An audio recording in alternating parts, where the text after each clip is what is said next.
Praise the Lord all of you.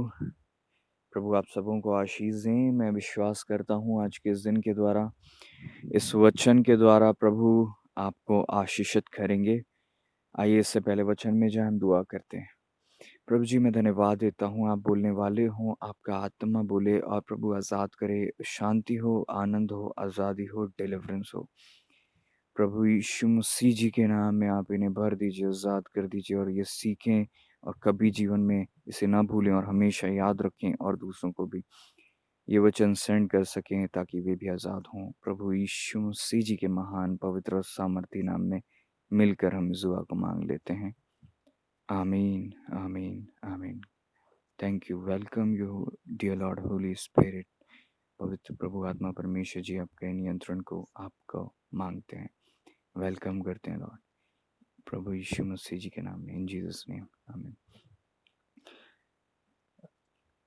जितना प्रभु का वचन बोला जाता है उतना हम अगर याद रखें और उसके अनुसार करें तो हमारा जीवन बहुत आशीषित होता है। और अगर हम उसे नज़रअंदाज करते हैं ये सोचकर कि किसके द्वारा बोला जा रहा है और जिसके द्वारा बोला जा रहा है वो कौन है और एक्स वाई जेड, या फिर हम सोचते हैं ठीक है वचन सुन लिया, करेंगे, प्रभु से दुआ कर ली, फिर भूल गए।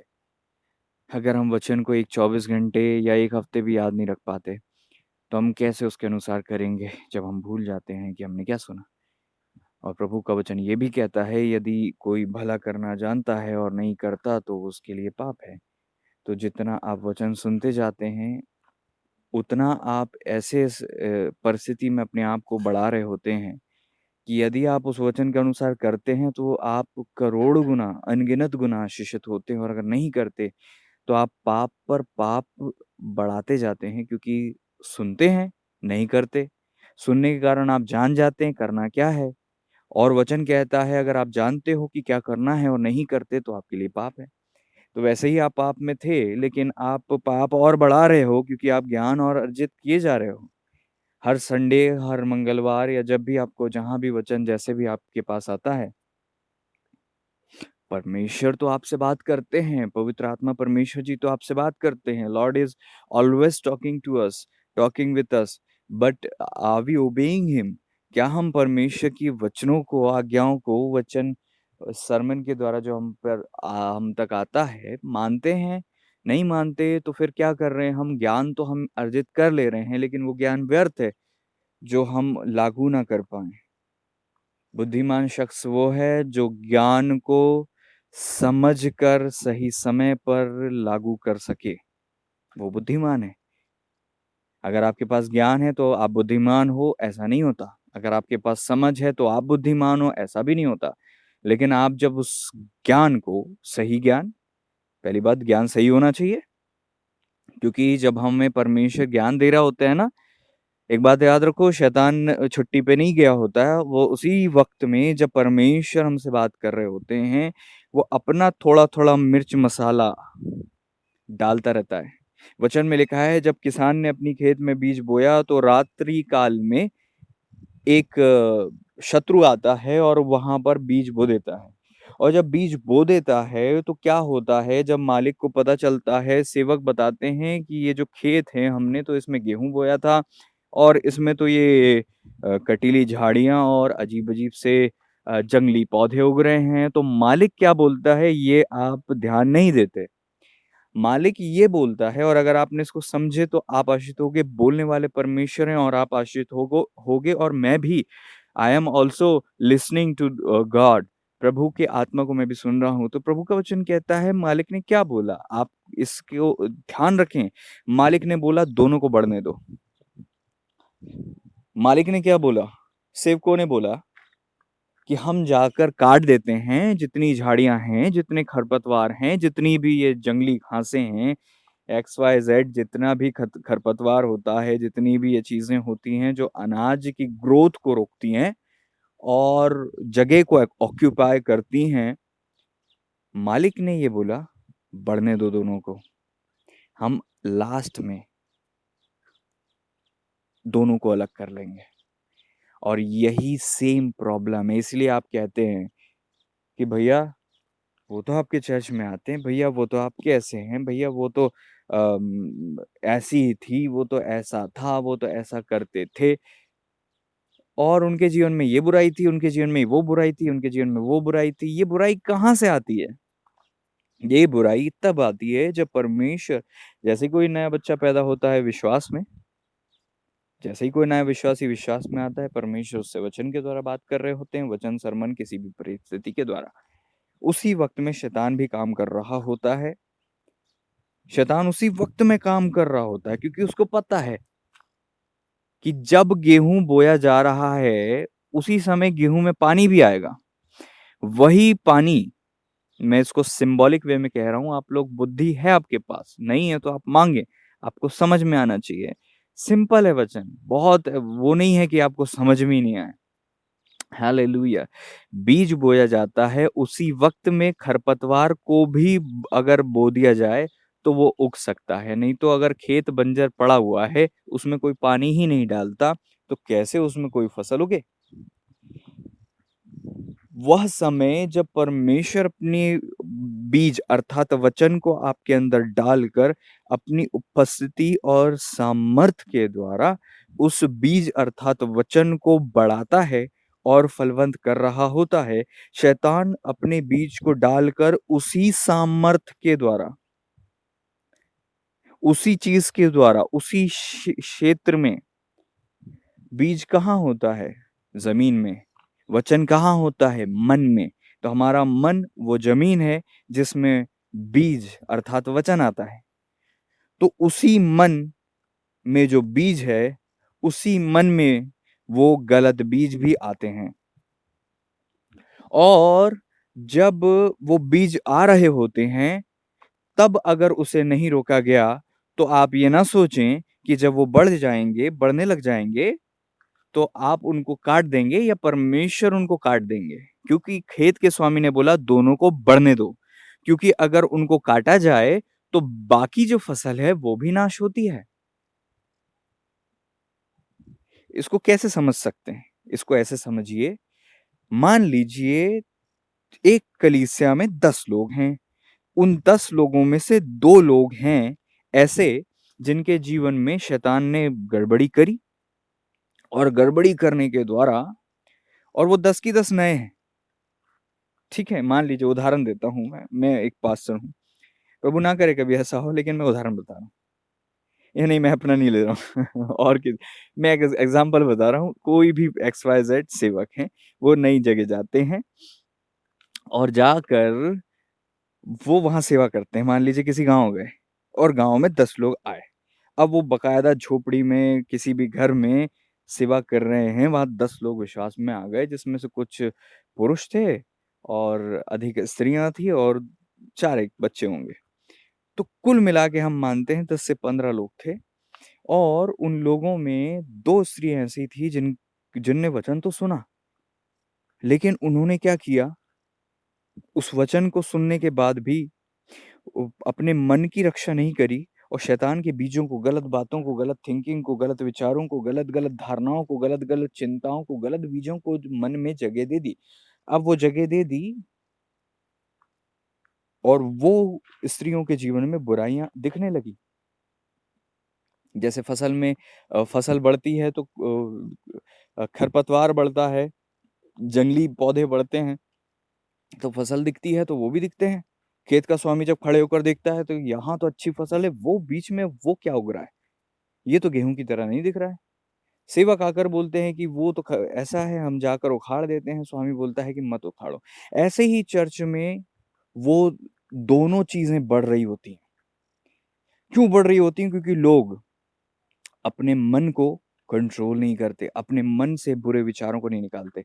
अब अगर मान के चलो उन पौधों को उखाड़ दिया जाता तो क्या होता?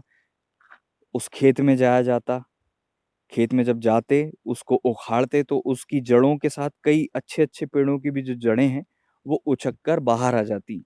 अगर कलीसिया में बुराई करने वालों को तुरंत ही अगर एकदम से उनके जीवन में न्याय और दंड आ जाए, तो उनसे जुड़े हुए जितने करीबी लोग हैं ना, तो वो चर्च आना बंद कर देंगे कि ये जब से कलीसिया गई थी। नए-नए लोग ऐसे ही होते हैं।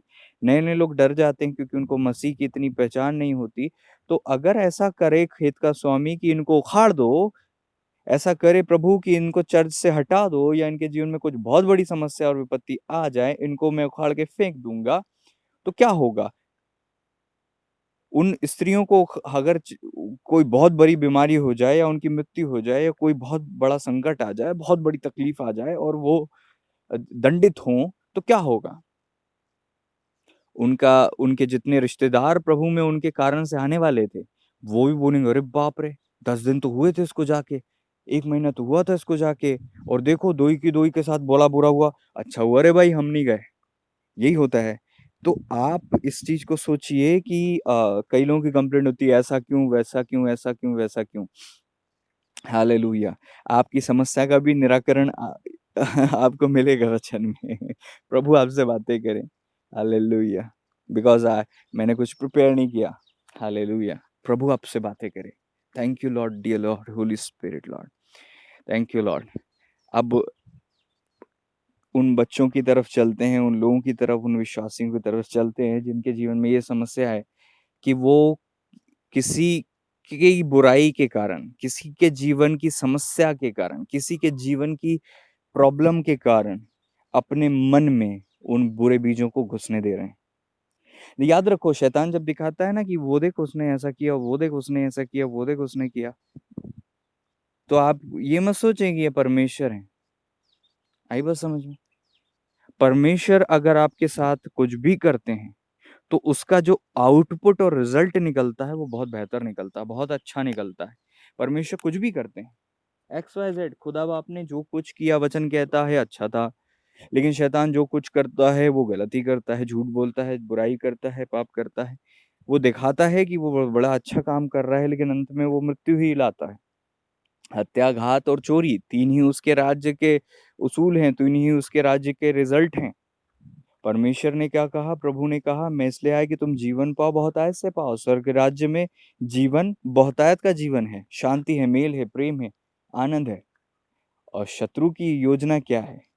हम जो प्रभु के लोग हैं, हम लोग क्या करते हैं? प्रभु के बारे में लोगों को बताते हैं। खुदा का राज्य क्या लाता है? पापों से मुक्ति लाता है, उद्धार लाता है, शांति लाता है और प्रभु के पीछे चलने का उत्तम अनंतकालीन जीवन की आशीष लेकर आता है। लेकिन शैतान के पीछे चलने वालों के साथ क्या होता है? चोरी, फिर घात, फिर हत्या। ऐसे ही जब हम शत्रु की बातों को अपने जीवन में जगह देते हैं तो क्या होता है? हमारे जीवन से चोरी होता है क्या? हमारी शांति, हमारा आनंद, एक दूसरे के साथ मेल मिलाप, एक दूसरे के साथ प्रेम, परमेश्वर की आत्मा के फल और वरदान, और वो सारी चीजें हमारे जीवन से क्या होती हैं? अभिषेक धीरे धीरे धीरे धीरे करके खींचा जाता है, हटाया जाता है। परमेश्वर के प्रिय लोगों, ये मत सोचना कि आप सही हो और आप बिल्कुल सही जगह पर खड़े हो। ऐसा एक भी शख्स ना सोचे कि कोई सिद्ध है। ये परमेश्वर का वचन आप तक पहुंच रहा है। यदि ये समस्या आपकी अब तक नहीं थी तो याद रखो, ऐसा बहुत बार हुआ है कि जैसे ही वचन आता है उस सेम हफ्ते में परिस्थितियां चालू हो जाती हैं, क्योंकि परमेश्वर आपको पहले से आगाह करना चाहते हैं। हालेलुया, प्रेज द लॉर्ड, आमीन। परमेश्वर आपको पहले से ही आगाह करना चाहते हैं कि परमेश्वर आपको बता दें कि आपके साथ क्या होने वाला है, ताकि ऐसा ना हो कि आप गिर जाओ और आप संभल ना पाओ। परमेश्वर संभलने के वचन आपको पहले ही देते हैं, और जो पहले से गिरे हुए हैं उनको उनकी गलती बताने के परमेश्वर वचन देते हैं, और जो बिल्कुल पड़े हुए हैं, जिनके कोई उम्मीद नजर नहीं आती, परमेश्वर अपनी सामर्थ्य से उनको उठाकर खड़ा करने वाले परमेश्वर हैं। तो परमेश्वर हम सबसे बात जरूर करेंगे। हालेलुया, मैं विश्वास करता हूँ कर रहे हैं। आमीन। हाला रामा शंदर बदना शोदर मन खलबर हब शदिरी बिदिया दर मन खलबर हो शद्रिया दर मन खलबर बे दुर्महा बंदी अंदर मन खलबर हब शद्री अदर मन खलूरिदनी अंदर मन खलबरे अंदर मन खलबरे बे। तूने लोगों के कारण क्यों उनके कारण से अपने मन में नेगेटिव चीजों को आने दिया? हालेलुया। तू क्यों उन चीजों को भूल नहीं पाता है? हालेलुया, भूल नहीं पाती है। यीशु के नाम में रीदना बला रदना जा शदीदी। Thank you Lord, hallelujah, thank you Jesus, glory to God. प्रभु का वचन कहता है,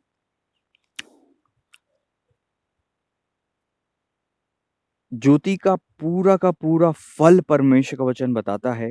ज्योति का फल है भलाई, मतलब सबके साथ भलाई, अच्छा हो बुरा हो उसके साथ भलाई। दूसरा धार्मिकता, अच्छा हो बुरा हो धार्मिकता। और सत्य। सत्य मतलब चाहे कोई कैसा ही हो, हम परमेश्वर के सत्य मार्ग पर चलेंगे और हमें सत्य से मतलब है, हमें झूठ से मतलब नहीं है। भलाई, धार्मिकता और सत्य ज्योति के फल हैं। और अंधकार के फल हम सब जानते हैं, सब प्रकार की बुराई अंधकार के फल हैं।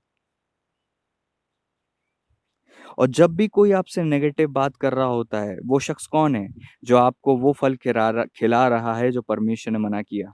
और जब आप उन फलों को खा लेंगे, जब आप उन बीजों को अपने मन की रास्ते से, अपने कानों के रास्ते से अपने मन में उतरने देंगे, तो वो बीज आपके अंदर पड़े हुए पिकनिक नहीं मनाएंगे। वो बीज आपके अंदर पड़े हुए काम करेंगे जो उनको करना है। शैतान जब अपने बीज डालता है तो वो पता नहीं चलता कब डाले गए। यहूदा इस्करियोती को नहीं पता चला होगा कि कब डाले गए, पता नहीं चलता, याद रखो। कैन के अंदर जब बीज डाले गए थे पता नहीं चला, लेकिन कमजोरियां, मनुष्य की कमजोरियां, मनुष्य के कमजोर क्षेत्र, मनुष्य की कमजोरियां जिसमें वो डील नहीं करता, वो कमजोरियां रास्ता बनती हैं बीजों के आने का। और वही कमजोरियां खाद बनती हैं बीजों के पौधे में बदलने का। और वही सेम कमजोरियां वजह बन जाती हैं उसे वापस फलवंत करने का। एक बात हमेशा याद रखें, हालेलुया, जलन, क्रोध, व्यभिचार, लालच, गलत चिंताएं, घमंड, अपने आप को बड़ा समझना, अपने आप को धर्मी समझना, अधीनता से बाहर जाना, बहुत सारी लिस्ट है, बहुत सारी लिस्ट है। ये छोटी छोटी चीजें लगता है कि कोई इशू नहीं है, दूर हो जाएगी, लेकिन मेरे प्रियो याद रखो, वही चीजें गिरने का कारण होती है। शैतान के पास कोई एक्स्ट्रा पावर नहीं है कि वो आपको गिरा दे। वो आप ही की कमजोरी का सहारा लेता है और आपको गिरा देता है, और हम बोलते हैं अरे शैतान ने ऐसा कर दिया। उसके पास कोई पावर नहीं है। होती तो प्रभु को गिरा सकता था। प्रभु का वचन कहता है कि उसने कोई पाप नहीं किया। जब प्रभु ने नहीं किया तो आप भी नहीं करोगे, अगर आप परमेश्वर के वचन के आधार पर चलोगे। लेकिन होता यह है कि हम वचन को तो सुनते हैं और कहते हैं बिल्कुल सही बात, लेकिन जब हमारी कमजोरियों की बात आती है तो हम उनको इतनी आसानी से ढांपते हैं, इतनी आसानी से छुपाते हैं। और हम ये भी नहीं चाहते कि कोई पास्टर उस विषय में बात करे। हम तो चाहते हैं कि सब हमसे अच्छे से बात करें। मैं आपको बताना चाहता हूँ, सफलता का ये मूल मंत्र होना चाहिए आपके जीवन से कि परमेश्वर अच्छी बातें तो आप सभी मेरे जीवन में करना चाहते हैं। मेरी कमजोरियां मुझे बताइए, मेरे कमजोर क्षेत्र मुझ पर प्रकट कीजिए, मुझसे बात कीजिए। आपके दास जब भी बात करें तो नेगेटिव बातें जो मेरे अंदर घुसी हैं, कमजोरियां जो मेरे अंदर घुसी हैं, जो मेरी बुराई है, जो मेरी मेरी मेरी अंदर की जो कालिक है, मेरे अंदर का जो कीचड़ है, मेरे अंदर जो जितने कीड़े हैं, जितनी इल्लियां हैं, जितने गंदे बीज हैं, वो सारा कचरा जो मेरे मन में घुसा है प्रभु, उसे आप निकाल दो, उसे सामने लाओ। लेकिन हम क्या कहते हैं, प्रभु प्लीज प्लीज उनको मत बताना, मैं लहू को लगाती हूँ अपने ऊपर, अपने मन पर, अपनी देह पर, जितनी गलती हुई आज के बाद कभी नहीं करूंगी। प्लीज प्रभु आपके अभिषेक दास को कुछ पता ना चले। हालेलुया। कभी कभी परमेश्वर हमें नहीं, परमेश्वर आप पर दया करके आपकी चीजों को उजागर नहीं करते, तो आपको बल मिलता है कि कोई बात नहीं, खुदा बाप तो दयालु हैं, क्षमा कर देते हो, किसी को पता भी नहीं चलता। आप किए जा रहे हैं बुराई, आप करे जा रहे हैं बुराई। ऐसी गलती ना करें। प्रभु का वचन कहता है दोनों को बढ़ने दो। जब दोनों बढ़ते हैं तो एक समय आता है जब कटनी का समय आता है। और उस कटनी के समय में क्या होता है कि जंगली को अलग और गेहूं को अलग, जंगली को आग में, गेहूं को खत्तों में। यही अंत के दिनों में होने वाला है। कलीसिया में हो सकता है कि बहुत सारे भीड़ हो, लेकिन कितने गेहूं हैं और कितने जंगली बीज हैं, कितने गेहूं के बीज हैं और कितने जंगली बीज हैं, कितनी गेहूं की फसल है और कितनी जंगली फसल है। प्रभु का वचन साफ कहता है, उसने भेड़ों को दाहिने और बकरियों को बाएं खड़ा किया। बकरियों को कहा नाश होने के लिए भेज दिया नरक में, भेड़ों को कहा परमेश्वर के राज्य में प्रवेश करो। ऐसे कितने लोग हैं जो दोहरा जीवन जीकर, दोहरी मानसिकता रखकर, अपने आप को धोखा देते हुए संसार से प्रेम रखना और परमेश्वर से बैर रखना हँसी की बात, आसान बात, छोटी बात जानकर कलीसिया के सदस्य होने का दावा करते, अन्य भाषा में दुआ करने का दावा करते, वचन को समझने और जानने का दावा करने के बाद भी जब मसीह जीवन से अलग जीवन जी रहे होते हैं, जब कटनी का समय आएगा, तो वो कटाई जो है परमेश्वर के राज्य में कैसे प्रवेश करेगी भला? आप सोचिए। कैसे वे लोग परमेश्वर के चरणों में, प्रभु जी के पास परमेश्वर की उपस्थिति में जा सकते हैं, क्योंकि परमेश्वर पवित्र हैं और पवित्रता ही परमेश्वर को पसंद है। इसीलिए परमेश्वर ने कहा तुम बनो होली, तुम बनो पवित्र। Be holy for I am holy. पवित्र बनो क्योंकि मैं पवित्र हूँ। पवित्रता के बिना परमेश्वर को के पास नहीं जा सकते, क्योंकि वो बहुत पवित्र परमेश्वर हैं। और परमेश्वर अपने पास क्या ऐसे लोगों को इकट्ठा करेंगे जो बिल्कुल अपवित्र हैं? बिल्कुल नहीं। परमेश्वर अपवित्रता को इतनी घृणा करते हैं कि जब वो अपवित्रता उनके इकलौते बेटे पर आई तो उनको छोड़ दिया। तो मेरे प्रियो, एक बात याद रखिए, अगर आप अपने जीवन को ऐसे ही गंदगी में बिताओगे और मानोगे ही नहीं, तो याद रखो कब तक परमेश्वर क्षमा करेंगे।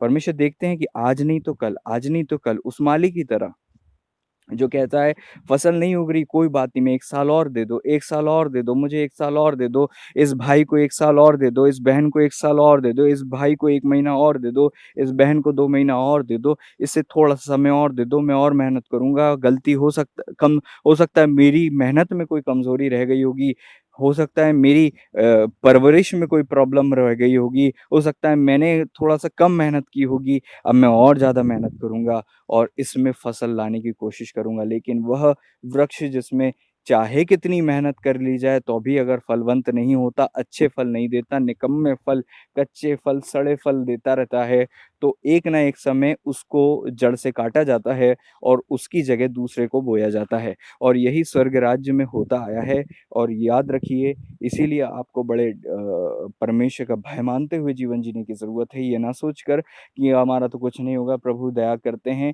आप एक बात याद रखिए, शैतान जो पहले एक छाने वाला करूब था, वो नीचे क्यों गिरा दिया गया? क्योंकि उसके जीवन में बार-बार बुराई देखी गई। बार-बार, बार-बार, बार-बार उसने बुराई की। कब तक परमेश्वर क्षमा करेंगे? कब तक परमेश्वर वो करेंगे? एक लिमिट तक परमेश्वर देखते हैं। क्या यहूदा इस्करियोती ने एक ही बार गलती करी और एक ही बार में पूरा नाश हो गए? ऐसा नहीं होता। प्रभु के वचन में साफ लिखा हुआ है कि परमेश्वर पीछे हट जाता है कि अनुग्रह करे। परमेश्वर पीछे हट जाता है। परमेश्वर थोड़ा-सा हमसे दूर हो जाता है। परमेश्वर की उपस्थिति हमसे थोड़ी-सी दूर चले जाती है। परमेश्वर की प्रेज़ेंस हमसे दूर चली जाती है जब हम बुराई में होते हैं। हो सकता है आपके जीवन में सामर्थ हो। याद रखो, कुछ लोग इस धोखे में रहते हैं कि हमारे जीवन में सामर्थ तो उतरती है जब अन्य भाषा दुआ करते हैं, सामर्थ भी आती है और जब थोड़ी-सी सामर्थ आती है तो वरदान तो आपके पास है ही। अब आपके पास पेट्रोल है और गाड़ी है तो गाड़ी तो चलेगी, लेकिन ज़रूरी नहीं कि उस गाड़ी में प्रभु भी हो। ठीक उसी तरह जब आपके ऊपर आप अन्य भाषा में दुआ करते हो या आप किसी भी जगह सेवा करने के लिए जाते हो, कुछ भी करते हो, आपके पास सामर्थ आएगी क्योंकि परमेश्वर ने आपसे वाचा बांधी कि मैं तुझे इस्तेमाल करूँगा, ठीक है? तो आप इस्तेमाल तो हो रहे हो, आपके पास सामर्थ तो आ रही है। इसीलिए आज आज के वचन का जो टॉपिक निकल के आ रहा है इसी सरमन के द्वारा वो यह है कि उपस्थिति के बिना सामर्थ। Hallelujah! Presence without uh, uh, power without presence. Hallelujah. Power without presence. Without peace. Hallelujah. धोखा ना खाओ, धोखा ना खाओ। सामर्थ अगर परमेश्वर की अनुपस्थिति के है, तो वो कब तक है? और याद रखो, आपके पास अगर वरदान है, तो थोड़ी-सी भी सामर्थ। चलो एक एक और अच्छी चीज़ बताता हूँ आपको। मान लीजिए कोई एक ऐसा लड़का है जो बिल्कुल प्रार्थना नहीं करता, दुआ नहीं करता। खैर मैं ये सब क्यों बता रहा हूँ आपको? क्या ज़रूरत है कि आप बहुत ज़्यादा डीप बातें जानें?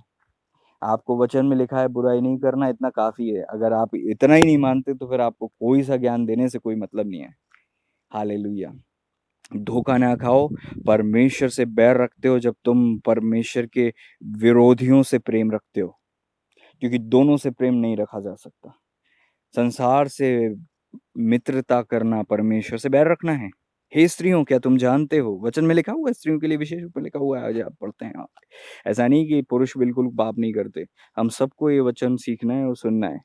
हालेलुया! अगर आपके कानों तक ये आवाज़ आ रही है तो आप अब इस वचन के दायरे में आ चुके हो, और जितने इस वचन के दायरे में आ चुके हैं, उनके लिए बहुत अच्छा है अगर उसे मानते हैं तो। क्योंकि ये वचन जो है छाँटने-काटने के लिए, आपको सँभालने के लिए, आपको बचाने के लिए, आपको होल्ड करने के लिए और आपके जीवन से बुराई निकालने के लिए परमेश्वर ने दिए हैं। अगर आपके जीवन की बुराई आपको दिख रही है, तो आप उसमें काम करिए। लेकिन प्रॉब्लम क्या है ना, कुछ लोग सोचते हैं हम तो दुआ कर लेंगे, उपवास कर लेंगे, ऐसा हो जाएगा, वैसा हो जाएगा। मेरे प्रियो, एक बात याद रखो, हो सकता है आपके जीवन से वो बीज हटा दिए जाएँ, लेकिन वो दोबारा आएँगे अगर आपने अपनी कमज़ोरी नहीं हटाई। अगर आप अपने गेट को खुला रखो और कुत्तों को और सूअरों को भगाते रहो, तो कब तक भगाओगे? जीवन भर भगाना पड़ेगा। और ऐसा ही रास्ता कुछ लोगों ने चुन लिया है कि हम जीवन भर भगाते रहेंगे। कब तक आप जागोगे मेरे प्रियो? कभी तो सो जाओगे, और कभी तो वो आपके अंदर की फसल खा जाएँगे और आपके खलिहान को बर्बाद कर देंगे। एक बात याद रखो, बुद्धिमानी इसमें है कि आप उस बुराई को आज छोड़ दो। नहीं तो कल अगर आप छोड़ने की उम्मीद कर रहे हो तो याद रखो, आज वो बुराई और जितनी भी कमज़ोरी है, वो छोटे से साँप के छोटे से सपोले की तरह है। लेकिन जब वो कल आपके जीवन में आएगी तो अजगर बन के आएगी, और आप आज नहीं हटा पा रहे हो तो आप कल तो उसको हटा ही नहीं सकते, लिख लेना। कल तो फिर आपको एक्स्ट्रा हेल्प की ज़रूरत पड़ेगी, और वो भी शायद ही संभव हो कि आप आज़ाद हो पाओ। क्योंकि एक बात याद रखो, आज़ाद वो नहीं होते जो आज़ाद होने के लिए सोचते हैं, आज़ाद वो होते हैं जो सोचने के साथ आज़ाद होने का प्रयत्न करते हैं। अगर आप मन में ही सोचते रहो कि हमें आज़ाद होना है, हमें निकलना है, हाँ, ये बुराई हम छोड़ देंगे, आज नहीं तो कल हो जाएगा, परमेश्वर दया करे, उपवास कर लेंगे, वो अभिषेक से फ़ोन, वो अभिषेक से दुआ, सब कर लीजिए। अगर आप अपने जीवन में चाहते ही नहीं कि उससे निकलें, तो आप नहीं निकल सकते कभी भी। इसलिए याद रखिए, जब शैतान आपकी कमज़ोरियों को देखकर आपके मन में बुरा बीज डाल रहा है, उस बुरे बीज को बढ़ने के पहले निकाल दो, नहीं तो जब वो बढ़ेगा आप नहीं निकाल सकते। आप नहीं निकाल सकते उसको। जब वो बढ़ ही जाएगा, आप कैसे निकालेंगे उसे? आप वो इसीलिए वचन कहता है, अपने मन की रक्षा करो। अपने मन में गलत विचारों को, गलत बीजों को, गलत चिंताओं को, गलत शक को मत आने दो। 12 भेदिए गए, 10 भेदियों ने क्या बोला? हम नहीं कर सकते, इस कारण से वो नहीं कर पाए। कई लोग ऐसे ही हैं, कई बेटियाँ ऐसे ही हैं, कई लोग ऐसे ही हैं, कई भाई ऐसे ही हैं, बहुत शक करते हैं आत्मिक जीवन में। वो शक के बीच क्या करते हैं? उनको अपनी ब्लेसिंग्स तक पहुँचने से रोक देते हैं। 10 लोग जिनने कहा हम नहीं कर सकते, शक किया परमेश्वर की सामर्थ पर, वो कभी कनान नहीं पहुँचे। याद रखो, परमेश्वर ने आपसे कहा तू ऐसा करेगी, तू वैसा करेगा, और अगर आप शक करके परमेश्वर पर अविश्वास करके आप सोच रहे हो कि वो पूरा हो जाएगा, गलत कर रहे हो।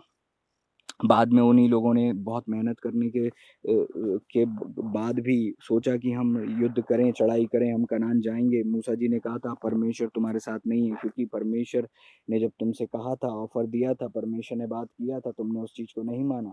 अब परमेश्वर की उपस्थिति तुम्हारे साथ नहीं है उस क्षेत्र में। यही तो होता है, यही तो होता है प्रियो। हालेलुया! Thank you Jesus. यही तो होता है प्रियो। ओह गॉड हालेलुया। बाइबल पढ़िए, वहाँ पर लिखा हुआ है, जब 10 भेदियों ने उनको बहका दिया, 10 भेदियों की तो गलत रीत एक बहुत ही अलग रीति से मृत्यु हो जाती है। वे लोग जो डरे हुए होते हैं, परमेश्वर कहते हैं अब तुम कभी नहीं जाओगे, 40 साल तक तुम्हें और भटकना, मतलब तुम्हें पूरे जीवन भर भटकना पड़ेगा, और तुम कभी कनान प्रवेश नहीं करोगे। और जिन बाल बच्चों की तुमने कहा था कि वे नहीं, वो लुट जाएंगे, परमेश्वर ने कहा मैं उनको पहुँचाऊँगा। यही हो रहा है आजकल। जब आप मसीह में जब आते हो, पुराने होने लग जाते हो, आप मसीह में मजबूत होने लग जाते हो, एकाएक आपके जीवन की बुराइयों के कारण आप गिरने लग जाते हो, और आप देखते हो कि जो आपके बाद आए, जो आपके पीछे आए, जो आपके पीछे चलते हैं, वो लोग आपसे आगे बढ़ने लग जाते हैं। क्यों होता है ऐसा? क्यों होता है ऐसा? क्योंकि हमने उस चीज़ पर ध्यान नहीं दिया जो हमारी वीकनेस थी, और वीकनेस ने एक दिन अपना काम कर दिया। कब तक काम नहीं करेगी वीकनेस? बेनिन जी एक बहुत अच्छी चीज़ बोलते हैं, और वो चीज़ मुझे बहुत प्रभावित करती है कि आप याद रखिए, चीज़ें आपके जीवन में आती हैं, आपको निकलना पड़ता है। Hallelujah! Thank you Jesus, thank you Lord. पवित्र आत्मा परमेश्वर जी मेरी सहायता करें लॉर्ड। आमीन। इन बच्चों से बातें करें लॉर्ड। मैं नहीं चाहता कि खुदा मैं अपना ज्ञान दूँ, आप अपनी बुद्धि, आप अपना ज्ञान, आप अपनी सामर्थ्य से इन्हें आज़ाद करें। ओ मेरे पिता, और जितने लोग ये सोचकर मेरे प्रभु कि ये तो हमने सुना है, हम जानते हैं, और इस प्रकार के विचार के कारण शैतान की बातों में आकर इस वचन को तुच्छ जानते हैं, ओ मेरे खुदा प्रभु उन्हें बुद्धि दीजिएगा। हालेलुया। और खुदा उन्हें अपना भय दीजिएगा ताकि वो बुराई से भागें और बचें। थैंक यू जीसस, आमीन। प्रियो, एक बात याद रखिए, अगर आप पाप करते हो और आपको क्षमा मिल जाता है तो ये मत भूलना कि जब आप पाप करते हो, कुछ ना कुछ चोरी तो चला जाता है, कुछ ना कुछ चला जाता है आपके जीवन से, कुछ ना कुछ हट जाता है आपके जीवन से, कुछ ना कुछ आप खो देते हो अपने जीवन से, कुछ ना कुछ उम्मीद, परमेश्वर के दृष्टि में विश्वास योग्यता और अभिषेक का कुछ अंश, उपस्थिति की अंश, और अपने जीवन से शांति, बहुत कुछ चोरी चले जाता है, याद रखो। इसलिए एक बात याद रखो, अगर आप पाप करते करते, गिरते पड़ते, उठते गिरते ही आप मसीह जीवन जीने की सोच रहे हो, तो आप याद रखो, इजरायलियों की तरह जो कनान नहीं पहुंचे, पहाड़ के चक्कर लगा रहे थे, ऐसे पहाड़ के चक्कर लगाओगे तो कनान कैसे पहुंचोगे? बड़ा मुश्किल है, बड़ा मुश्किल है। आप कनान ऐसे नहीं पहुंच सकते। कनान पहुंचने के लिए आपको परमेश्वर के पीछे चलने का पूरा मन, और इसराइल मिस्र की चीजें अपने मन से निकालने की पूरी निष्ठा होनी चाहिए। इसका मतलब ये है कि जब आप प्रभु में आ गए हो तो संसार की बातों को पूरी तरह से निकाल कर फेंक दो। वो बातें लुभावनी तो लगती हैं क्योंकि आपके अंदर कोई कमजोरी ऐसी बैठ रखी है जिससे कि आपको वो प्रिय लगता है। वचन में लिखा हुआ है, मैंने सबको कूड़ा कचरा समझा है। क्यों समझा है? क्योंकि परमेश्वर की पहचान मुझे चाहिए, परमेश्वर की उपस्थिति मुझे चाहिए। कुछ लोग परमेश्वर में इतना बढ़ना ही नहीं चाहते क्योंकि पता है बढ़ेंगे तो उनको बहुत कुछ छोड़ना पड़ेगा। कुछ लोग सोचते हैं हमारा कॉलेज हो जाए, कुछ लोग सोचते हैं हमारा स्कूल हो जाए, कुछ लोग सोचते हैं हमारी शादी हो जाए, कुछ लोग सोचते हैं कोई बात नहीं, ये गलती कर लें उसके बाद सारी दुनिया ठीक हो जाएगी। बस हम इससे हम अपनी मर्जी कर लें उसके बाद दुनिया ठीक हो जाएगी। एक बात याद रखो, आपका एक निर्णय जो गलत होता है जीवन भर रुलाता है। ये मत सोचो कि वो गलती करने से कोई बात नहीं, क्षमा भी मिल जाएगी और सब ठीक हो जाएगा। प्रभु दयालु हैं, परमेश्वर बहुत दयालु है मेरे प्रियो, लेकिन हमारे निर्णय ही तो हमें ले जाते हैं गड्ढे में। हमारी गलतियां ही तो हमें फंसाती हैं, और हम फिर परमेश्वर को कोई ब्लेम नहीं दे सकते। खुदा बाप बहुत अच्छे हैं मेरे प्रियो, कितने अच्छे हैं खुदा बाप। आपने कभी सोचा है परमेश्वर आपको बुराई से बचाने के लिए कई बार बात करते हैं, आपसे पर्सनल बात करते हैं, आप नहीं मानते, परमेश्वर स्वप्न में बताते हैं, आप नहीं मानते, परमेश्वर सेवक को भेजते हैं, आप नहीं मानते, फिर परमेश्वर उससे बड़े सेवक को भेजते हैं, आप नहीं मानते। परमेश्वर फिर आपको थोड़ी थोड़ी परिस्थितियों के द्वारा ऐसी परिस्थिति निर्मित होती है कि आप थोड़ा थोड़ा घाटा होने लगे, एक्सीडेंट हो जाए, कुछ ना कुछ ऐसी परिस्थिति आती है। ये परमेश्वर की ओर से नहीं आती, याद रखना। ये शैतान जब आपके जीवन में पकड़ बनाता है तो आती है, और उसके बाद भी आप नहीं चेतते तो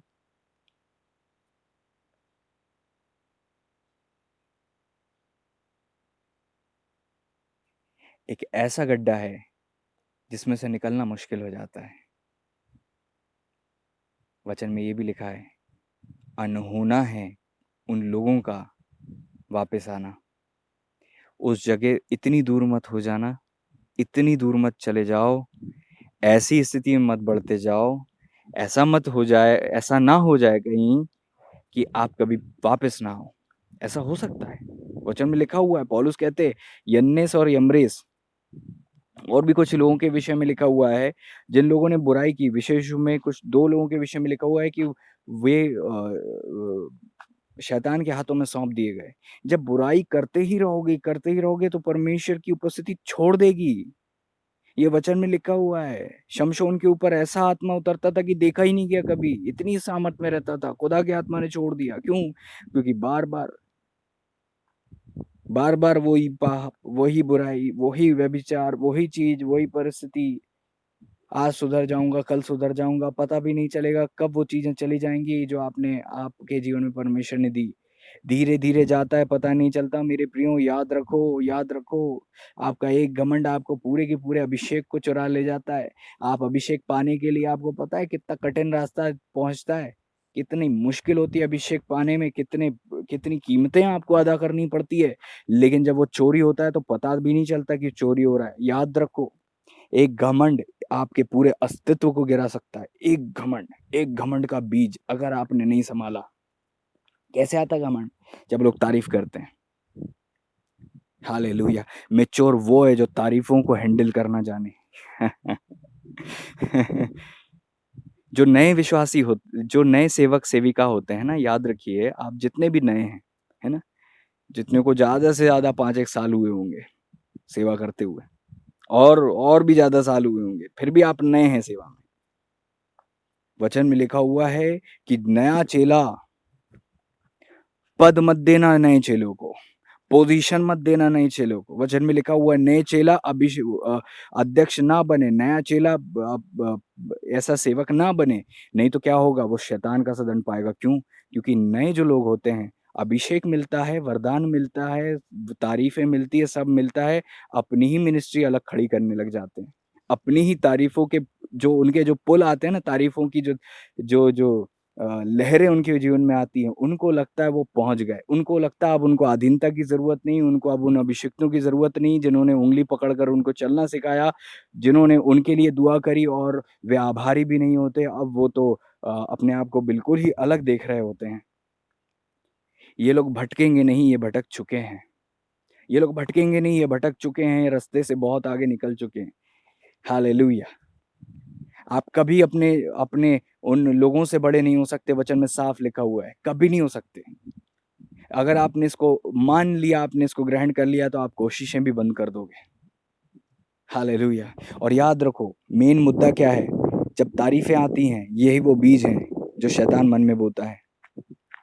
इतनी तारीफें आती है, कुछ नए नए लोगों ने, सेवकों ने मुझसे कहा, उन्होंने हमारी बहुत तारीफ की, उन्होंने हमारी तारीफ की, उन्होंने हमारी तुलना की आपसे, उन्होंने हमारी तुलना की आपसे कि आपकी दुआओं से ये हो गया, स्वराज भैया की दुआ से नहीं हुआ, आपकी दुआ से ये हो गया, स्वराज भैया को ये प्रकट नहीं हुआ। याद रखो सेवकों और सेविकाओं, ये जो चमकीले बीज है ना, गिरा देते हैं, खत्म कर देते हैं। आपको लगता है आपने मन से निकाल दिया, नहीं निकलते। ऐसा मत सोचना, नहीं नहीं मैं तो कुछ नहीं हूँ, मैं तो कुछ नहीं हूँ, मैं हाँ, इस धोखे में ना रहना। ऐसा बोलने से नहीं निकलते ये बीज, ऐसा बोलने से नहीं निकलते ये बीज। हालेलुया।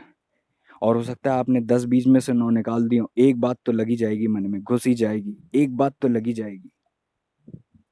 हालेलुया। वही बीज है। पौलुस से एक भावी कहलाने वाली आत्मा कहती, ये परमेश्वर के जन जो सुसमाचार लाते। पौलुस बोलते चुप, पौलुस ने उसको चुप कर दिया। यीशु मसीह के पास दुष्ट आत्मा से भरे हुए लोग क्या बोलते थे? ये परमेश्वर का पुत्र, ये परमेश्वर का जन है, ये परमेश्वर का अभिषिक्त है। प्रभु उनको डांटता था, चुप कर देता था। क्यों? शैतान झूठ नहीं बोल रहा है, वो तारीफ कर रहा है, लेकिन सुनना नहीं है। लोग तारीफ कर रहे हैं, कैसे पता चले उनकी तारीफ परमेश्वर की ओर से है कि नहीं? परमेश्वर तारीफ कंपैरिजन में नहीं करते कभी। तुलनात्मक तारीफें परमेश्वर के राज्य की नहीं है। उसने ऐसा नहीं किया, आपने उठा लिया, वो तो फोन नहीं उठाते, आप तो हमारे लिए हमेशा खड़े हो, वाओ।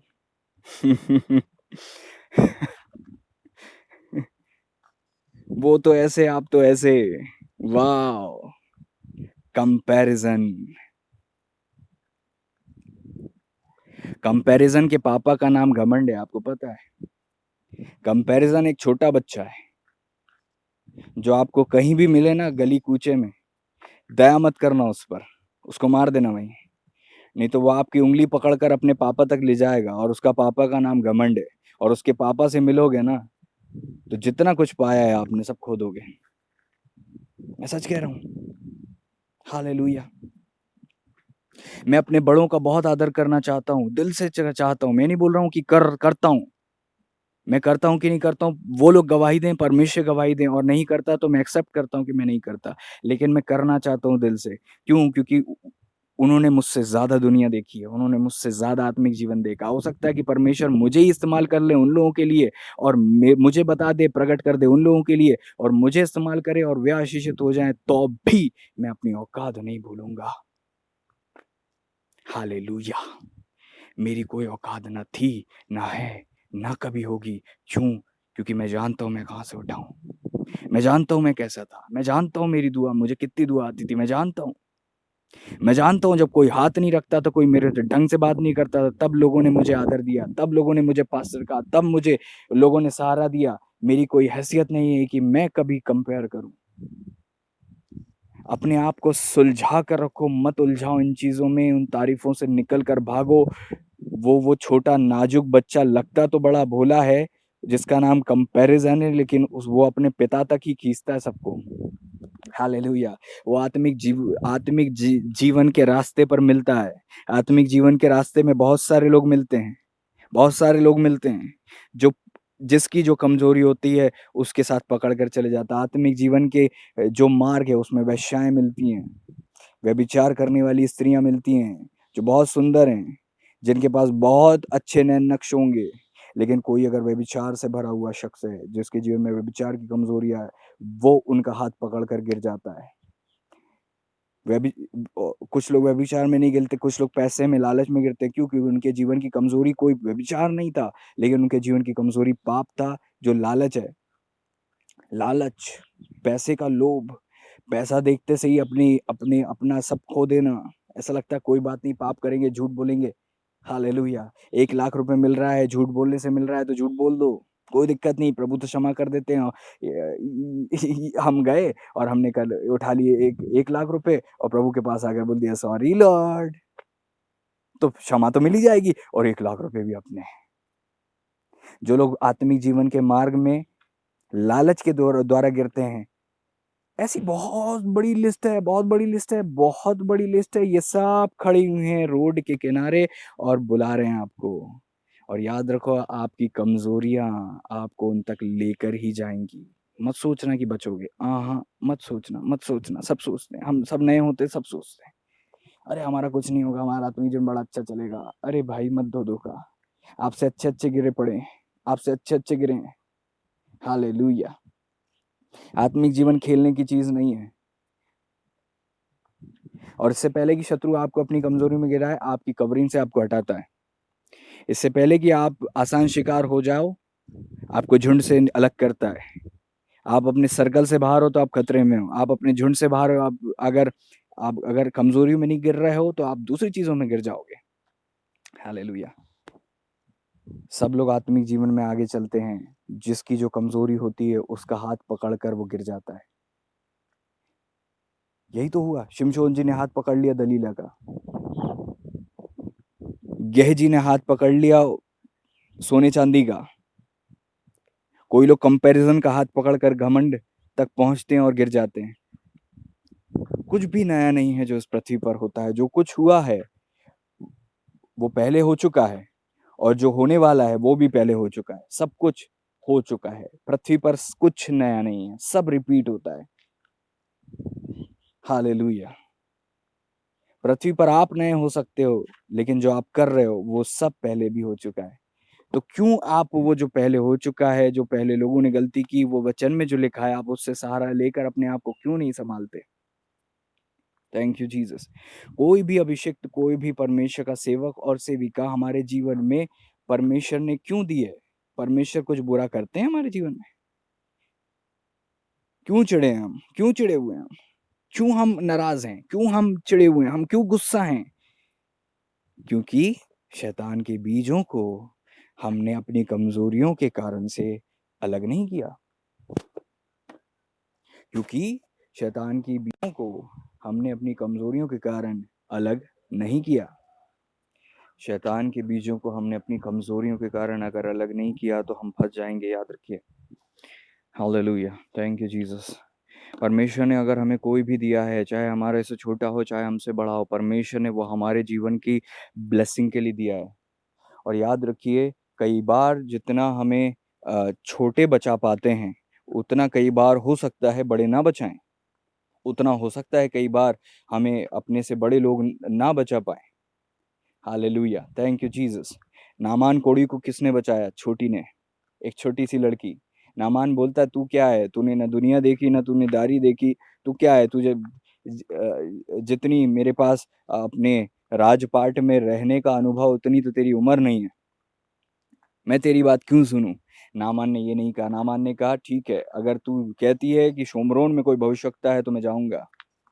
नामान ने उस छोटी पर भरोसा किया और छोटी के भरोसे वो चला गया और अपने जीवन का बहुत बड़ा छुटकारा उसने देखा। आप छोटों को नज़रअंदाज मत करो जो आपसे छोटे हैं। मैंने अपने जीवन में सीखा है, हालेलुया। छोटा हो या बड़ा, जिसने खुदा की ओर से कुछ बोला है, परमेश्वर अगर परमेश्वर का आत्मा किसी को उभारे और इस्तेमाल करे, आप और मैं कौन होते हैं कि किसी को हम नकार दें? परमेश्वर किसी के भी द्वारा बात कर सकते हैं। बिलाम जी से परमेश्वर ने गधी के द्वारा अगर बात करी है, तो हमसे तो खुदा बाप इंसानों के द्वारा ही बात कर रहे हैं। हालेलुया। और हम बिलाम जी जैसे अभिषेक में भी नहीं चलते। इज़राइल का राजा नहीं था जो बिलाम जी की तारीफ कर रहा था, वो मोआब का, अन्य जातियों का एक राजा था। वो कहता कि तेरे शब्द नहीं गिरते। क्या अनॉइंटिंग होगी? कभी गलत अगुवाई नहीं, कभी नहीं। राज्य को आप तो एक एक एक हो सकता है हम तो किसी एक परिस्थिति के कारण भविष्यवाणी करते हों, किसी इंसान को भविष्यवाणी करते हों, लेकिन किसी राज्य को, किसी राष्ट्र को उठाने की भविष्यवाणी, गिराने की भविष्यवाणी, इसका जो अनॉइंटिंग है, वो बहुत बड़ी बात है, वो बहुत बड़ी बात है, बहुत बड़ी बात है, बहुत बड़ी बात है। पूरे इज़राइल को गिराने के लिए परमेश्वर के दास के पास आकर मोआब का राजा बोलता है, भविष्यवाणी कर, पूरी की पूरी कौम, पूरी की पूरा राज्य खत्म हो जाएगा तेरी भविष्यवाणी से, तेरे श्राप से। और परमेश्वर ने कहा तू ऐसा नहीं करना। सोच कर देखो कितनी बड़ी अनॉइंटिंग होगी, इतने बड़े अभिषेक के साथ एक गधी बात कर रही है, तो भी उसने माना। और आपसे जब आपने थोड़ी-सी सेवा करी है, आप थोड़े से सेवक हैं, आप छोटे से सेवक हो, छोटी सी सेविका हैं, तो आप नहीं मानेंगे, तो आपके जीवन में गड़बड़ी आ सकती है। मैं नहीं कह रहा हूँ कि जो-जो बोले मान लो, परमेश्वर ने परख का आत्मा भी दिया है। आत्माओं को परखो, ऐसे ही नहीं मानना है, क्योंकि परमेश्वर ने परख दी है, तो हमें परख का तो इस्तेमाल करना पड़ेगा। हालेलुया। कहने का मतलब ये है कि जब हम कंपेयर करते हैं अपने आप को किसी से, छोटा हो या बड़ा, तो हम एक ऐसे रास्ते पर चल दिए हैं, मेन रास्ता छोड़ दिया, कंपैरिज़न। जो छोटा-सा बालक है, उसके हाथ पकड़कर हम दूसरी गली में घुस गए और हम चले जा रहे हैं जोश और जुनून के साथ। पीछे से हमारे भाई-बहन आवाज़ भी दे रहे हैं, लेकिन हम बिल्कुल नहीं सुन रहे। क्यों? क्योंकि हमारे पास अनुभव ज़्यादा है। क्योंकि हमारे पास हमें लगता है अभिषेक ज़्यादा है, क्योंकि हमें लगता है हम सही हैं, क्योंकि हमें लगता है हम सही जा रहे हैं। याद रखो, जितने लोगों ने गलती की, जितने लोग बुराई में फँसे हैं, वो लोग छलावे में आके फँसे हैं। आप लोग छलावे से बचें। Thank you Jesus. Hallelujah. Thank you Jesus.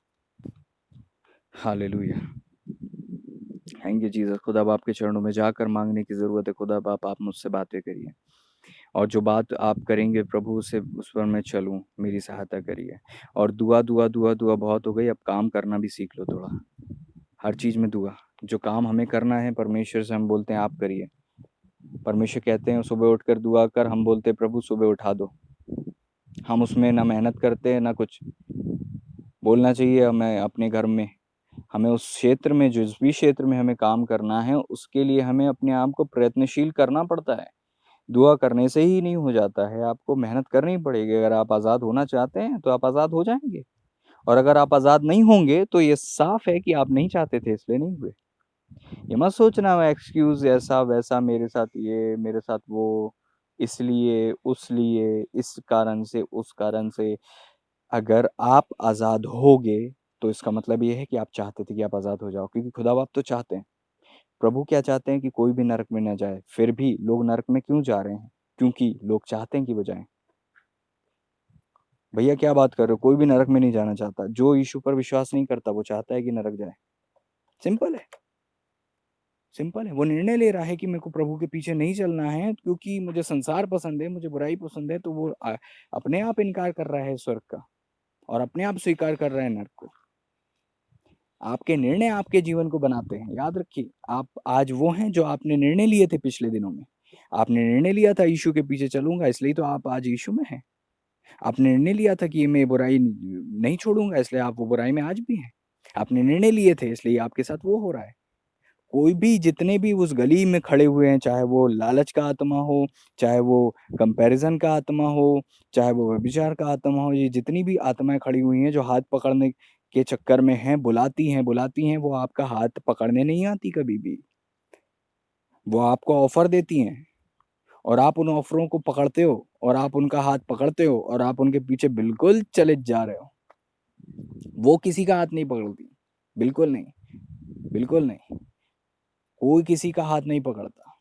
आप अपनी कमज़ोरियों से गिरते हो, आप अपनी बुराइयों में फँसते हो और आप अपनी कमज़ोरी के कारण उनको गले लगाते हो और फिर पाप में गिरते हो। शिमशोन जी की अगर कमज़ोरी ही नहीं होती किसी प्रकार के इस प्रकार की व्यभिचार की आदतें, कभी वो नहीं गिर पाते। अगर आपकी कमज़ोरी ही नहीं होती कंपैरिज़न करना, घमंड करना, एटीट्यूड करना और अपने आप को कंपेयर करना और परमेश्वर के ठहराए हुए प्रबंधों से भागना, तो आप गिरते ही नहीं कभी। हालेलुया। मेन ये है कि हमने क्या गलती करी जिसके कारण हमारे साथ ये चीज़ हो गई। परमेश्वर आपसे बात करें, दुआ करते हैं। प्रभु जी हम धन्यवाद देते हैं। मेरी दुआ है प्रभु आपने बातें की, मैं धन्यवाद देता हूँ। आगे भी प्रभु जी आप जैसा चाहें अपने लोगों से बात करें। खुदा आपका आत्मा सिखाने वाला है, बात करने वाला है, समझाने वाला है। जो ओ मेरे पिता परमेश्वर प्रभु बुद्धिमान तो मेरे पिता हिंट को भी समझ जाते हैं, घुड़की को भी समझ जाते हैं। इतना सरमन काफ़ी है उनके लिए जो आज़ाद होना चाहते हैं। मैं धन्यवाद देता हूँ। आदर महिमा आपके चरणों में रखते हैं। खुदावंद यीशु मसीह जी के नाम में दुआ को मांगते हैं। हर एक मेरे पिता वचन पर चलने वाला हो, कान की खुजली दूर हो, आपके नाम की महिमा हो। सबों को आज़ाद कीजिए, ब्लेस कीजिए। आपके हाथों में देते हैं, आपके लहू में सबों को ढांपते हैं। इनका हफ्ता भर आशीषित हो, इनका परिवार आशीषित हो, सब में प्रेम रहे, सब में एकता रहे, सब आपसे प्रेम करें और बुराई से बचे रहें। आपकी दया, आपका अनुग्रह इन सबों के ऊपर बना रहे। आपके हाथों में देते हुए प्रभु यीशु मसीह जी के नाम में दुआ को मांगते हैं। आमीन। Thank you Lord. परमेश्वर का आत्मा आपको आज़ाद करे, प्रभु की सामर्थ आपके जीवन में उतरे और परमेश्वर आपके जीवन में छुटकारा लेकर आए। हालेलुया। और जो काम आपको करना है वो आप करें और वो काम पर आप परमेश्वर पर नहीं छोड़ दें कि परमेश्वर आप करिए। आमीन। हालेलुया। अपने जीवनों की बुराइयों को निकालो, जलना, क्रोध करना। याकूब में क्या लिखा हुआ है? मेरे ख्याल से याकूब के कौन से अध्याय में? पहले अध्याय में लिखा हुआ है। पहले अध्याय के 19 और 20 में लिखा हुआ है, हे मेरे प्रियो, यह बात तुम जान लो, हर एक मनुष्य सुनने के लिए तत्पर, सुनने के लिए तत्पर, सुनने के लिए तत्पर मतलब सुनने के लिए बिल्कुल तैयार, 24 घंटे तैयार, आधी रात में तैयार।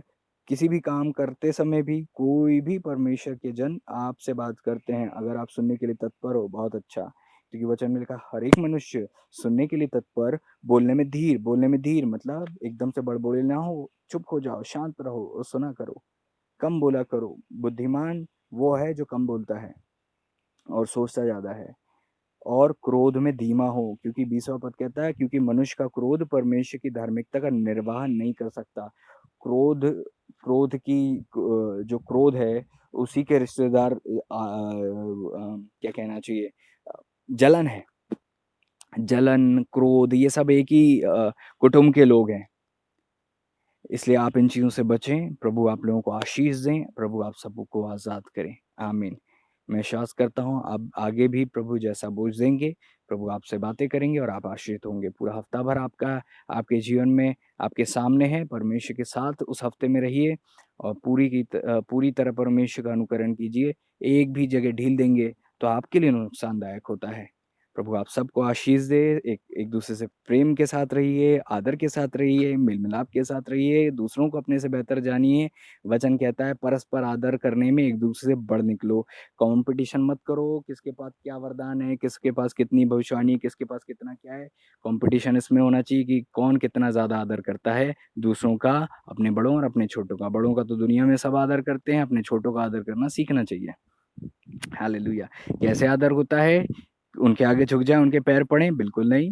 उनका आदर कैसे होता है? परमेश्वर अगर उनके द्वारा कुछ बोल रहा है, अगर आपने एक्सेप्ट कर लिया, तो भविष्यवक्ता को कोई भविष्यवक्ता जानकर उसका सम्मान करता है तो उसका फल पाता है। परमेश्वर ने उनको जैसा बनाया है उनको वैसा आप स्वीकार करें।